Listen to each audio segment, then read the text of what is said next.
spring is here now, and maybe we can get a little bit deeper into baseball. But, I think this was a record spring so far with the amount of cancellations, and there's been a lot of talk about ways, to change the schedule and whatnot. I know we've had talk here on the podcast of changing baseball, some of them pretty extreme. But I have the solution, fellas, on the best way to approach Major League Baseball. And let me tee it up for you. Buckle up. Get ready for this one because I'm ready. You know how Major League now, they're set up in divisions, and they play a 162 game schedule. You got 15 American League teams, 15 national, and they play a certain amount of interleague games as well. Well, it hasn't been that long since they've had the interleague matchups during the regular season. So my viewpoint is eliminate that, number one. Let's have a true World Series between the American League and National League. I got an alternate plan, too, so bear with me. Now, go ahead, Jared. Why is it not a true American League, National League? Well, you don't play a true round-robin schedule right now. The Tigers might play the Pirates, but they won't play the Cubs. So just like the Big Ten basketball schedule where Michigan only played Michigan State. Exactly. Okay. I'm looking for true champions. And, back to my schedule, we have 15 in each league. Okay, they play 162 games. Now, in 1961, Major League Baseball went from 154 games to 161. They had a little expansion went on, and they expanded that way. And it wasn't that long ago when they went to the interleague play. My plan finds a complete round-robin schedule in both leagues. You get rid of the divisions, okay? Okay. You have 14 teams, right? So all 14 teams play 11 games against every team in the league. That's 100. That's 154 games. But you can look at that schedule and say, you know what? I want to see the phenom from Japan and the Angels play against the Tigers. Yeah, exactly. You can take a little bit more in-depth look at the schedule and see some of these teams in your league. The only drawback is the interleague part, right? You could condense it down instead of playing 11 games. You could play 9 games against the other teams and then bring in the remainder for the National League. But then again, it doesn't become a true schedule. So what you're saying here, you're saying that the American League would never play the National League? Yeah. I'm not just saying this to bust your balls. That might be the worst idea I've heard. You know why? Because you're young. You're saying so. I don't even know who's in the American League. Who's the best player in the American? Who's the best team in the American League? Best team right now is the Red Sox. That's what I was going to say. They've got the best record, and I don't know if you want to say the best player. It might be Mike Trout. Okay. And who's the best National League team? Is it? Dodgers are up there. Are Cubs. The Yankees National League? Oh, my goodness, Jared. I have no idea. How can you bust my balls and not even know what teams are in what league? How is that possible? So you're saying the Dodgers. So you would never get to see the Red Sox play the Dodgers unless they met in the World Series? That's how it was for 100 years. I think I can see where you're going with this, Ted, because sometimes it is kind of strange that, like you said, with the interleague play, like they're trying to force these rivalries, like they're trying to force the Pirates and Tigers to become rivals, right? When they aren't really. So why don't they try and play some more of the National League teams if that's what they're going for? But just completely eliminating the interleague play, I'm not sure crazy. I'm on board with that because I do know there are times that I would like to see the Dodgers come to Detroit, or I would like to see the Pirates come to Detroit and stuff like that. So I can't say I'm completely on board with that. Well, and I will say I'm open to a compromise, okay? I am open to a compromise on that one issue, okay? The other thing I really wanted to bring to the table, fellas, on baseball is let's look at the other sports. Where do you really get the excitement? It's the playoffs, isn't it? Yeah. Yep. Okay?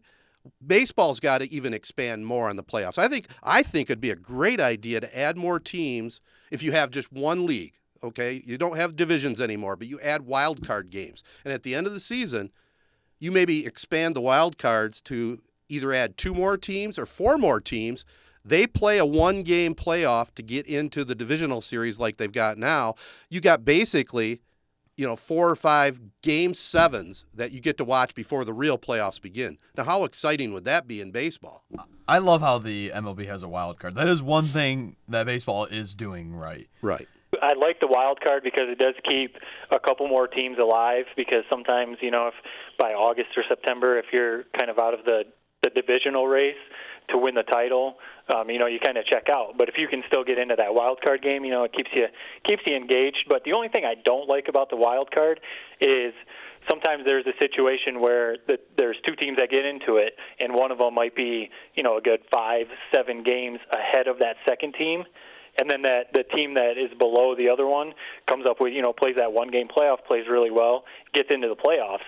Mm-hmm. And, the teams getting eliminated who actually had a better regular season, but the team that just had that one good game in the playoff, they're getting into the actual playoffs. So sometimes, I don't know, I can see that as a good thing and a bad thing, but I mean, if you add 3 or 4 more teams that can play in the wild card, that keeps a little more interest for the regular season. Yeah, it keeps interest, and it kicks off your playoff season with intensity, man. It's like I said, Game 7, one and done. Look what it's done to March Madness in the one and done concept. But at what point does it become like cheesy almost? Well, you can't overdo it, but again, I'm looking to try and get the overall best teams at the very end of the season participating. Maybe my wild card thing, maybe you only expand it by 2 tems, or 2 games, I agree with the wild. I like that take. Now I just no. I think it's funny how you felt how the room was shifting on your original idea. Let me just say, if you could see his chart right now, he's got his paper written down. It looks like the board from Good Will Hunting right now with that idea he had. Hey, I haven't backed off it though, Jared. I haven't backed off. You switched off of it. I switched. I set it up right at the beginning. I said there is a compromise by involving interleague play. You don't remember that? We'll have to check the tape. I did say that. Okay. You were talking before the show about how you might call into. You were thinking about calling into Chris Russo. Chris Russo. I was going to call Chris Russo's show. You would have been laughed off the air. Good thing that never panned out. Well, the no interleague thing might have laughed me off. You're right about that. The other thing is with baseball right now and the weather. I mean, they can't start it in March. I mean, you just can't. If you do, you got to play it at least the first week in warm weather cities or domes. I mean, I think we all kind of agree with that. I know there's financial reasons why they don't do that, but if you condense the schedule down to 154 games, and back in the day, you don't remember this, Jared, back in the day, they used to have like Memorial Day and 4th of July doubleheaders. You paid one price and got in. I know they're never going to do that, but I can see Major League Baseball maybe incorporating some Saturday day-night doubleheaders to kind of speed that schedule up.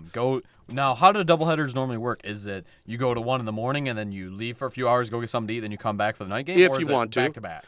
In the old days, it used to be back-to-back. They'd have an intermission in between, maybe a half hour while the teams got some food and stuff. But nowadays, they play like a 1 o'clock game in the afternoon. And then they come back and play a game in the evening at 7, and you have to pay separate admission to get in both. I'm okay with that because if you set it up for Saturdays, right, you can adjust to your own schedule. Maybe you want to go to D-Town for an afternoon game and then just go out to the casino or wherever you want to go for the evening. Or maybe you want to do some things around the home and then go to the night game in the summertime at Comerica Park. I mean, I think it's a great solution to kind of cut down on the amount of days required. I mean, I definitely think that it's something that should be addressed because there's definitely too many games, and starting in March, especially for the states in the north, it's just not a good idea. I saw something that I think there was 22 games, I think I read, where the temperature at the start of the game was under 40 degrees. Good God. There was a game in Chicago. It was the Cubs and I think the Cardinals. They were playing by the end of the game with the wind chill. The temperature was like 25. And it's just like, that's just ridiculous. It's just unnecessary to be playing in those conditions. And in a way, it's unsafe for the players. So, it's definitely something that should be looked at. But I definitely think doubleheaders are a possibility. I mean, that could be an easy solution. You don't have to do it all the time, like in high school, but right. A couple doubleheaders here and there would definitely save some time. Yeah, and they're making enough money. My God, you can play 2 baseball games in a day without killing you, I mean, one thing you could do that I've read when they talk about doubleheaders is, I mean, you've got how many minor league teams do the majors have? You could expand the major league roster by even 2 guys. Sure. Give major league teams, 2 more pitchers or 1 or 2 more positional players. So, because people have said if you're playing doubleheaders, then your starters and your bullpen are getting worn out. Well, then just add 2 guys to the major league roster, give them another pitcher, give them another positional player, and that would help out there too. All right. Well, I know Jared likes to get on me for flip-flopping at times, but you got to know what league the Yankees are in, young man. That's all I can say. All I can say, you guys both raised some good points.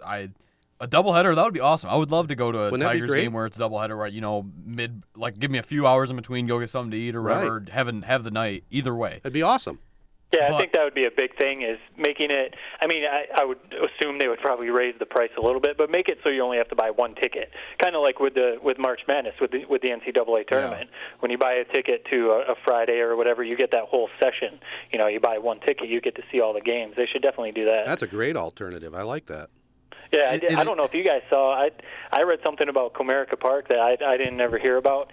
The way that the stadium was designed and built, it was built that in the future that they could put a retractable roof on it because they didn't put an upper deck in the outfield and a couple other things that they didn't do because they wanted to keep it open to putting a retractable roof on Comerica Park. I wonder if there's even serious thoughts about doing that. That would, because I think we all can agree, Comerica Park stinks. Yeah, it's not like Tiger Stadium was, that's for sure. I disagree. I like Comerica Park. I've been to quite a few baseball stadiums, and Comerica is one of my favorites. Obviously, I'm a little biased because that's my hometown team, but I like the view for when you're sitting and you see the Detroit skyline. I don't know. I just think it's a really cool park. But when you're going in early April and it's 35 degrees and snowing, or in late September, October, and it's just as cold, then yeah, that's not very fun. Well, on top of that, in the July, August, you just bake. There's no roof to give you any shade at all. And you're a mile away from the game. Yeah, that's the part I don't like. That's kind of true with a lot of stadiums. Depending on where you're sit, you're going to be far away.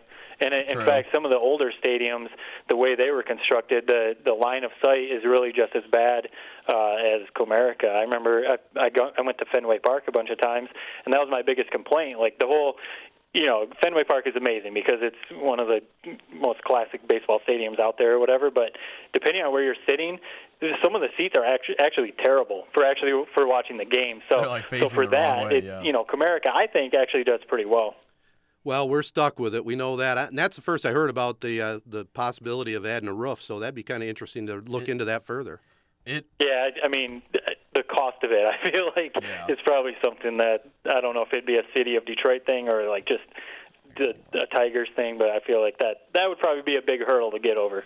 You guys, you raised some good ideas, but it's not erasing the fact that we're watching baseball here. Yeah, true. I'm not gonna. This weekend, Sunday night, I almost had a Ted Fattel Hondo Carpenter freak out on my dad. So I go to the bathroom. We're watching the NBA playoffs. I go to the bathroom. I return. I look to my left right as I walk through the door. On the TV, not a baseball game, Baseball Tonight before Sunday Night Baseball. Oh boy! I nearly lost it. And this is what the kicker is. Our Sling only allows you to watch on one screen. Oh. So I thought I was like smart. I was like, yeah, okay, I'll just go watch it on my iPad in my room. We had like a back and forth going. Like it kicked him out, kicked me out. Oh boy. He won that battle. He's gonna win that battle 10 times out of 10 as the man of the house. He pays for the TV, right? I was gonna say, who's paying for that Sling subscription? Exactly. So that's where I guess Baseball Tonight. That's what we're watching. All right. Well, we have one thing I thought too about this, just real quick, is I don't know if you guys saw the Indians and Twins played a series in Puerto Rico. Yeah. I think it's really cool. I think they should be playing games Puerto Rico, Mexico, whatever, because there's a lot of Latin American players in the major leagues. You think? So that could be an option, too, because it's a little warmer down there during these early months. But so they do that. It's exciting, a ton of fans. It's a great spectacle, all that. But a game the other night lasted like 5.5 hours. Wow. So it's that thing that we've been talking about. You do these things to try and engage the fans and get people excited, but it's still a slow game. It's still a game that lasts 5.5 hours. Yeah. And that's tough to watch. Yeah, you just can't do that on a regular basis. It's just going to kill the game. They got to speed it up for sure. All right, well, we'll table any further baseball talk right now until maybe next time or down the road for sure, because we got a long season, boys.